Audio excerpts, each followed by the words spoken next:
Olá, aluna, olá, aluno, tudo certo? Hoje a gente vai falar sobre a Lua, porque as provas não têm pedido muito recentemente. Entretanto, aparece eventualmente. E a gente tem que saber alguns conceitos muito simples, como sempre, que podem aparecer e tu vais ao nhaque, nhaque, nhaque, nhaque, devorar a prova. Porque essa é a ideia. A gente está aqui para fazer tu mudar a dieta. Tu vais pegar a questão e vais, com tranquilidade, entender onde quer chegar e o que tu tens que responder. Para facilitar, tem gente que corre um pouquinho mais na primeira aula e já fica naquela de eu tô querendo dar uma olhada na segunda porque eu tô curtindo fazer geografia e entender, chegar no cerne da questão. Então vamos lá? Lua.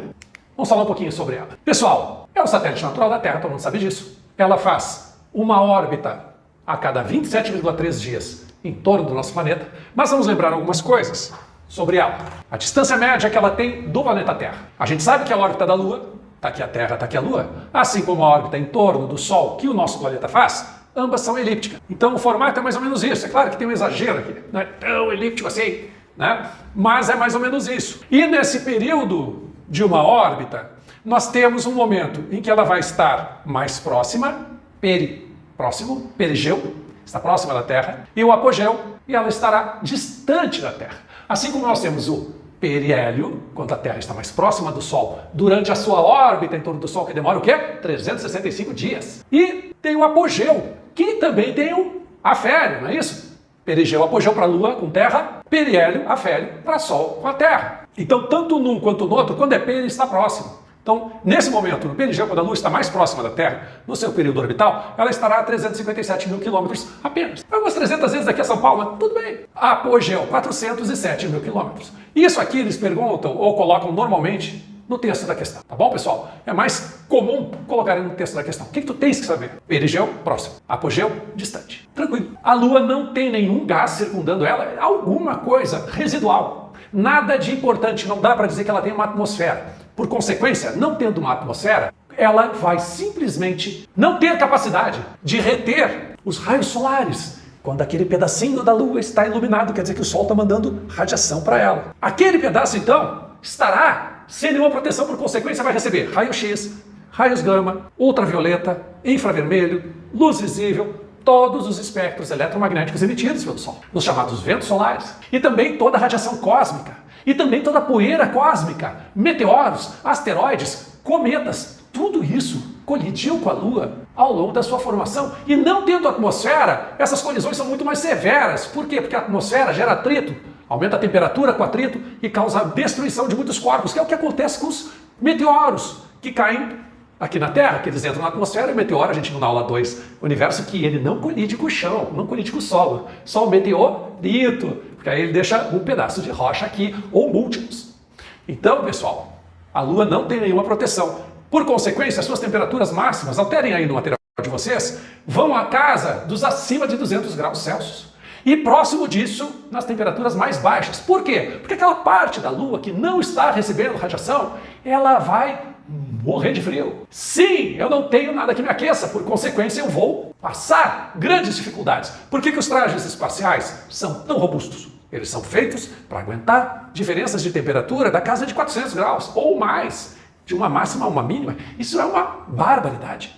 Então a tecnologia empregada nessa roupa é absurda. Por isso eles conseguem trafegar no espaço fora das suas astronaves para consertar o Hubble, para mexer na Estação Espacial Internacional, e aí vai. Então as temperaturas são extremas. Sem atmosfera, ela assume as condições ambientais do espaço. Marcas de impacto, ela tem algumas, inclusive feitas pelo homem. Resultado dos o quê?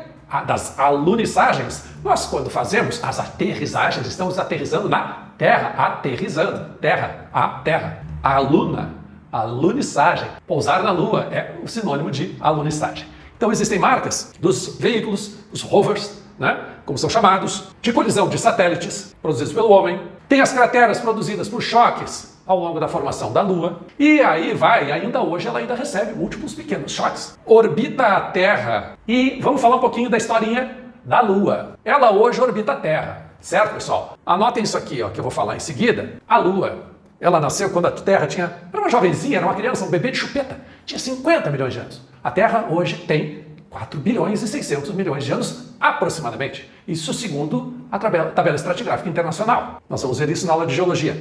Mas o que interessa é o seguinte, quando a Terra tinha só 50 milhões de anos, um planeta, que nós tínhamos 20 planetas, em torno do Sol que estava também em formação. Esses 20 planetas, um deles era a Terra e o outro se chamava Theia. Theia veio em direção à Terra. Elas tinham uma órbita que ocupava parcialmente o mesmo espaço e em algum momento essas órbitas se cruzaram. Theia tinha o tamanho de Marte, colidiu com a Terra. O que causou? Um espalhar tremendo de massa rochosa incandescente pelo espaço, que rapidamente resfriou. E com o passar dos milhares de anos e milhões de anos, foram se colidindo e formando aquilo que se chama hoje Lua. É um processo acrecional, é um processo de formação por acreção, múltiplos pedaços colidindo uns com os outros e ficam presos pela gravidade.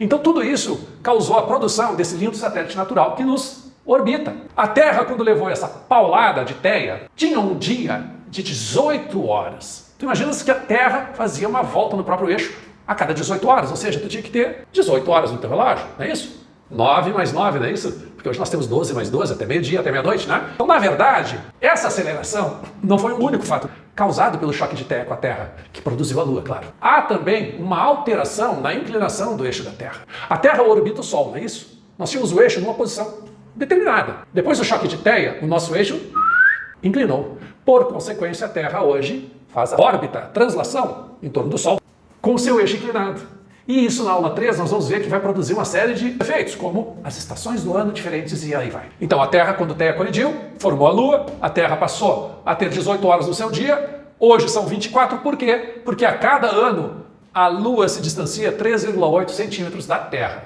Isso significa que ela está indo embora e um dia ela se desprenderá desta força gravitacional que une ambas, Terra e Lua. Nesse caso, quando a Lua se for, pessoal, um dos efeitos que acontecerão com a Terra é o fim da sua rotação. Vocês estão notando que se ela demorava 18 horas quando Theia colidiu conosco e hoje demora 24, nós já perdemos aqui 6 horas de velocidade na rotação, ou seja, nós estamos rotando uma volta no próprio eixo 6 horas a mais do que era no início. Isso significa que esse distanciamento vai causando uma pequena desaceleração. Ah, isso vai ser para agora? Não, são milhões e milhões de anos. Mas acontecerá um dia? Essa é a perspectiva, tá bom? Então, o distanciamento lunar da Terra vai causar essa desaceleração na rotação até que um dia, talvez, nosso planeta pare de rotar. A Lua, pessoal, ela é considerada tectonicamente inativa. O que significa isso? Ela não tem placas tectônicas deslizando sobre um manto, né, rochoso, fluido que nós temos aqui na Terra. Supõe-se que a Lua, que ela seja rochosa e fria. E existem especulações a respeito de um núcleo aquecido. Mas o que se sabe, o que está na ciência hoje posto para efeito de provas e tudo mais, é que a Lua é um corpo enrijecido e frio. Entretanto, ela tem pequenos tremores, que não são causados por deslocamento de placa tectônica, porque ela não tem placa tectônica. Mas acontece o seguinte, a atração gravitacional, o que é a gravidade? Uma massa no espaço vai fazer com que outras massas se atraiam entre elas. Então, por exemplo, vamos supor que a Terra, que é bem considerável, tem um monte de detrito espacial na sua volta. Esses detritos, em função da ação gravitacional, parte vai embora, parte vai e volta e colide, e parte fica fazendo órbita em torno da Terra. Então, a força de atração entre a Terra e os detritos é igual. Senão eles ou se distanciariam ou colidiriam. Então, no momento em que vários detritos estão nessa mesma condição, a Lua se forma e continua em torno da Terra, graças a Deus, né? A Lua tem, então, uma ação gravitacional? Claro que sim, porque ela tem uma grande massa. Então, imagine que a Lua é uma bola, uma esfera, que ela tem a atração da gravidade sobre o seu próprio corpo. Então é mais ou menos o seguinte, tu toma uma pílula de emagrecimento e tu começa a secar, tu ser sugado para dentro. Olha que loucura, é o que acontece com a Lua, né? A gente tem que fazer um estudo de como ela consegue ficar tão magrinha. Mas, gente, o lance é o seguinte, então, esse tipo de tremor a gente chama de tremor de empuxo, ok? Cai em prova? Não caiu ainda. Custa saber? Claro que não. Isso aqui, já apareceu a questão da inclinação do eixo? Já. Perigeu, apogeu, que mais aparece? Esse comentário aqui também. E vamos adiante. Vão anotando, vão marcando aí o que aparece mais. A Lua ela é dividida em partes claras e escuras, tá, pessoal? Essas partes mais escuras a gente chama de mares lunares, que são compostos basicamente de rocha basáltica rica em ferro e magnésio. Por isso, essa cor escura. Já essas áreas onde a presença de alumínio é preponderante, nós vamos ter as chamadas montanhas lunares. Não significa necessariamente que sejam montanhas, mas são áreas resplandecentes, são áreas mais refletivas. Então, por consequência, se separam os espaços dessa forma. É claro que tanto nos mares quanto nas áreas de montanhas, né, essas áreas refletivas ricas em alumínio, nós vamos ter crateras de impacto, tanto num quanto no outro. Isso é inevitável e é resultado, nós já vimos, da inexistência de uma atmosfera importante e de atrito que possa destruir os corpos espaciais que colidem com a Lua. Não são destruídos, eles vão direto e bem, acabou o assunto. Agora, tem uma coisa interessante, que em 2009 se descobriu que a Lua tinha em torno de 4 bilhões de litros de água na forma de gelo dentro de uma cratera. Se fez uma análise e viram uma mancha dentro de uma área escurecida, uma mancha esbranquiçada. Mas o que será isso? E aí mandaram uma sonda espacial que colidiu com a mancha e fez, através de um espectrômetro de massa que ainda tinha, que é um equipamento que muitos físicos utilizam para fazer a identificação de componentes químicos, né? Os materiais presentes em um determinado espaço.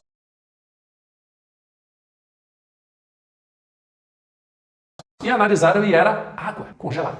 Então, pessoal, a água da Lua já existe a confirmação desde 2009 e essa aqui não é a única, tá bom? Mas essa é a mais badalada, a primeira, e aí não custa saber.